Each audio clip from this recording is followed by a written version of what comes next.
Salut à toi, c'est Gianni, bienvenue dans l'épisode numéro 362. On est en train de clore notre challenge de 365 épisodes en un an avec 5 grandes leçons que j'ai apprises et sur lesquelles je vais construire le reste de ma vie. On va parler aujourd'hui de régularité et de constance et surtout de fiabilité. Ok, petit récap, première leçon, on avait parlé d'engagement, l'idée de rester loyal avec ce qu'on s'était dit qu'on allait faire. L'engagement est un investissement sur le long terme. Et hier, on avait parlé de la discipline. La discipline est un choix. On veut apprendre à dire non à tout ce qui ne nous apporte pas un grand oui. Okay, aujourd'hui, on va parler de l'idée de devenir le plus régulier possible dans nos actions pour devenir le plus fiable possible. La régularité et la fiabilité, je pense que c'est la grande leçon finalement que j'ai essayé de te transmettre au cours de ces 365 épisodes parce que chaque matin, j'ai sorti quelque chose. Il n'y a eu absolument aucun raté sur le podcast. Chaque jour, un nouvel épisode est sorti. Il y en a eu quelques-uns, peut-être 8, 9, 10 sur YouTube qui ont été rattrapés, quoi qu'il arrive, c'est-à-dire qu'il ne manque aucun épisode. Et donc l'idée de base de la régularité, c'est d'être le pont chaque jour. Et quand on veut changer quoi que ce soit dans sa vie, quand on veut vraiment prendre en main son avenir, on veut être sur le pont chaque jour et pas seulement, on veut être sur le pont en étant le meilleur soi possible. Et pourquoi du coup on veut viser cette régularité absolue? On a un point évident bien sûr, on en parlait hier, quand on agit chaque jour, on crée un effet cumulé absolument dingue qui fait que c'est juste mathématique, tu progresses un peu chaque jour, donc au bout d'un an, tu es super loin. Mais ce n'est pas forcément l'angle que je veux mettre en avant aujourd'hui. J'aimerais plutôt te parler de l'idée de viser une régularité absolue, une constance absolue dans tes actions, de sorte à devenir quelqu'un d'extrêmement fiable. C'est-à-dire qu'on peut compter sur toi. On sait très bien ce qu'on peut attendre de toi. Et je pense que c'est vraiment une qualité importante à développer parce que la fiabilité, ça rassemble, ça crée de la confiance. Un petit exemple tout simple, est-ce que tu préfères avoir un ami avec qui tu t'éclates à fond, mais une fois sur deux, quand tu as besoin de lui, il ne répond pas, ou un ami avec qui tu t'éclates un peu moins, mais tu t'éclates quand même, mais tu sais que tu pourras compter sur lui quoi qu'il arrive. Peu importe les circonstances, tu l'appelles, il répond. Le choix est simple. Et le parallèle, on peut le faire dans n'importe quel domaine dans notre vie. On veut s'entourer de fiabilité.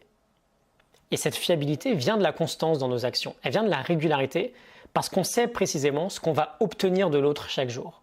Et petite parenthèse, je le vois très bien, quand de nouvelles personnes m'écrivent, cette régularité, c'est l'une des premières choses qu'elles mettent en avant. Et j'avoue que je suis assez fier de ça, mine de rien, parce que je pense que c'est assez noble de représenter cette fiabilité-là.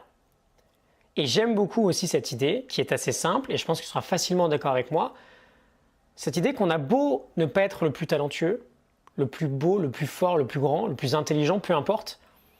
Quoi qu'il arrive, il y aura toujours une place pour la personne qui sera régulière. Parce qu'encore une fois, on sait précisément ce qu'on peut attendre d'elle. Et donc, pour développer cette régularité dans des actions, qui est évidemment absolument essentielle vis-à-vis de toi-même aussi, on commence par ce qu'on a vu ces 2 derniers jours. On s'engage sur le long terme.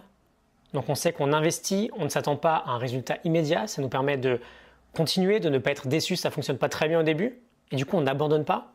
Et ensuite, on veut choisir, et j'insiste sur choisir, d'exprimer cette discipline envers soi-même, d'être présent chaque jour. On s'engage et on agit jour après jour. J'ai 2 éléments supplémentaires qui me viennent à l'esprit quand je parle de régularité. Le premier, c'est qu'on veut arrêter d'être ce qu'on va appeler un héros au début. Okay, on est très fort pour ça. Être un héros, mais seulement au début. On a ce nouvel objectif, on est chaud, on est à 100%, la motivation est au top, on passe à l'action massivement, on en parle à tout le monde, mais ça dure 3 jours. Et au premier coup de vent, il n'y a plus personne, on ralentit. Tu es à fond pour réaliser ton rêve, le jour 1, et le jour 4, il n'y a plus personne. Être un héros au début de l'aventure n'a aucune utilité. La régularité est toujours plus forte que l'intensité.